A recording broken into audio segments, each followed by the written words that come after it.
नमस्कार, आप सभी का स्वागत है आज इस क्लास में। मेरा नाम विनीत पाठक है। सहायक विकास अधिकारी कृषि के पद पर मैं उत्तर प्रदेश सरकार के अधीन अपनी सेवाएं देता हूं। और आइए आज देखते हैं कि जो धान की फसल हम लोग पढ़ रहे थे और उसमें कीट और रोग का जो प्रबंधन है वो मैं बताने वाला हूं आज। देखिए, जब कीट की हम बात करते हैं यानी कि इंसेक्ट की, तब वहाँ पर एक कीट होता है, उसकी खाने, चबाने की या रस चूस करके नुकसान पहुँचाने की अलग-अलग कीटों को विभाजित किया गया है और उन्हीं के आधार पर उनको मारने के लिए इंसेक्टिसाइड भी अलग-अलग तरीके से दिया जाता है। यहाँ पर सिर्फ इंसेक्ट नुकसान पहुँचाएगा, हम उसको मारने की बात करेंगे, लेकिन यहाँ पर जो रोग है, इसमें रोगजनक होगा। किसी रोग को पैदा करने वाला रोगजनक जाकर के उस पर अटैक करेगा पौधे पर और तब जाकर के वो रोग उत्पन्न होगा। यहाँ पर आप देख रहे हैं पहला इंसेक्ट स्टेम बोरर है। ये पंक्चर करके पौधे को काट कर नुकसान पहुंचाता है। इसके लिए 3% कार्बोफ्यूरॉन प्रयोग करते हैं। गाल मिज जो इंसेक्ट है वो रस चूस करके नुकसान पहुंचाता है। इसके लिए 3% फ्लोराडान का इस्तेमाल करते हैं। राइस हिस्पा एक कीट है जो पौधे की मसल को खुरेच करके खाता है। इसके लिए भी फास्फोमिडान 85 एसएल का जो रसायन है उसकी 0.5 ml मात्रा प्रति लीटर पानी के हिसाब से घोल के स्प्रे करते हैं। और गंधी बग बहुत महत्वपूर्ण कीट है और जो ज़्यादा नुकसान पहुंचाता है। ये जब दुग्धावस्था होती है उस समय अटैक करता है और दूध को पूरी तरीके से चूस लेता है और उसमें चावल नहीं बन पाता। 2% का मिथाइल पैराथियन जो डस्ट है उसका बुरकाव कर देते हैं। और यहाँ ग्रीन लीफ हॉपर इस तरीके के चूसक कीट हैं जो पूरे समूह में धान की फसल पर अटैक करते हैं और उसके बचाव के लिए नियंत्रण करने के लिए फॉस्फोमिडान 3% का डस्ट उस पर छिड़कते हैं, बुरकाव करते हैं। मोल क्रिकेट जो नर्सरी में नुकसान पहुंचाता है, इसके लिए भी फ्लोराडान 3% का इस्तेमाल करते हैं। रोग आपने देखा होगा, ब्लास्ट जिसको झोंका कहते हैं, पूरी तरीके से फसल को नुकसान पहुंचा देता है। पायरिकुलेरिया ओराइजी जो पैथोजन है वो कॉज करता है।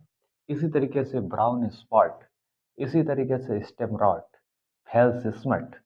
फेल्सिस्मट में पूरे दुग्ध अवस्था में लगता है और पूरे ही जो दूध है उसको हल्दी के रूप में तब्दील कर देता है। कॉपर ऑक्सीक्लोराइड का इसके स्प्रे करने से इसको नियंत्रित कर सकते हैं। इसी तरीके से सीथोलाइट भी नुकसान पहुंचाता है।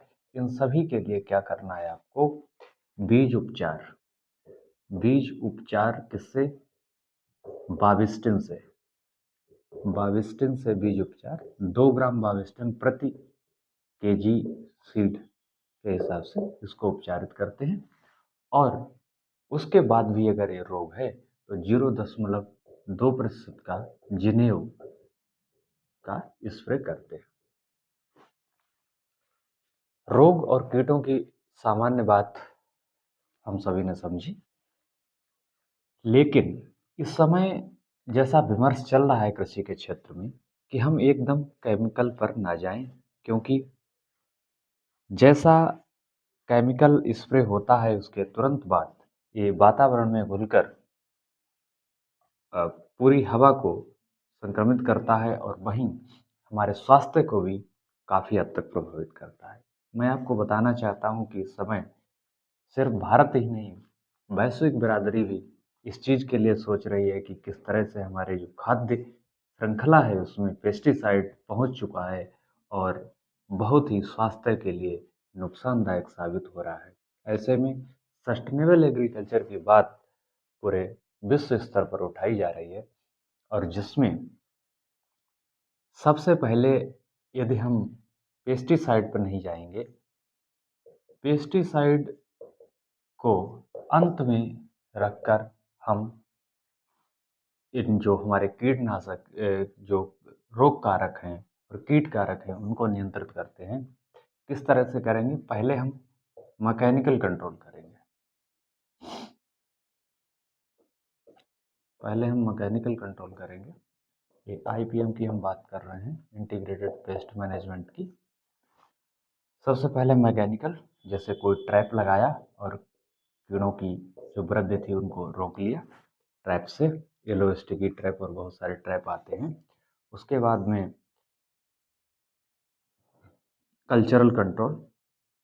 कल्चरल कंट्रोल कल्चरल कंट्रोल सस्य क्रियाओं से हम कंट्रोल करते हैं। समय में बदलाव कर दिया, बोने में समय में बदलाव कर दिया ताकि उसी समय पर रोग का अटैक ना हो। उसके बाद बायोलॉजिकल कंट्रोल या जैविक नियंत्रण। बायोलॉजिकल कंट्रोल उसी के शत्रु को, जो रोग कारक है उसके शत्रु कीट को या रोग कारक को की जो संख्या है, संख्या में वृद्धि करवा के और उसको खत्म करते हैं। इसके बाद हम केमिकल पे जाते हैं। और केमिकल हमें कब स्प्रे करना चाहिए, इसकी बात कर लेते हैं। जब केमिकल हमें स्प्रे करने की नौबत आन पड़े, तब हमें देखना पड़ेगा कि क्या इकोनॉमिक थ्रेशोल्ड लेवल और इकोनॉमिक इंजरी लेवल, दो लेवल होते हैं जिन पे हम तय करते हैं कि कब हमें इंसेक्टिसाइड, पेस्टिसाइड का इस्तेमाल करना है। तो हमेशा हमको इकोनॉमिक थ्रेशोल्ड लेवल पर स्प्रे करना चाहिए। ये कौन सा लेवल है? ये वह लेवल है, यहाँ पर अगर स्प्रे नहीं होगा तो नुकसान हो जाएगा। स्प्रे न होने से नुकसान हो जाएगा। और यदि कीट की संख्या इकोनॉमिक थ्रेशोल्ड लेवल से पहले है तो हम यहाँ पर स्प्रे नहीं करेंगे। और इससे यहाँ तक पहुँच गई है संख्या कीट की, तब हम स्प्रे करेंगे। इससे हमारा जो लागत का सही उपयोग होता है। और अगर हमें स्प्रे नहीं करना है तो उस लागत से बच जाते हैं। और जब हमें केमिकल का स्प्रे करना ही है तो हम कौन सा केमिकल चुनें, चुनाव कैसे करते हैं? सबसे पहले हरा टैग, हरा लेवल, तब नीला लेवल, तब उसके बाद सबसे बाद में लाल, लाल लेवल। ऐसे त्रिकोणीय टैग बने होते हैं।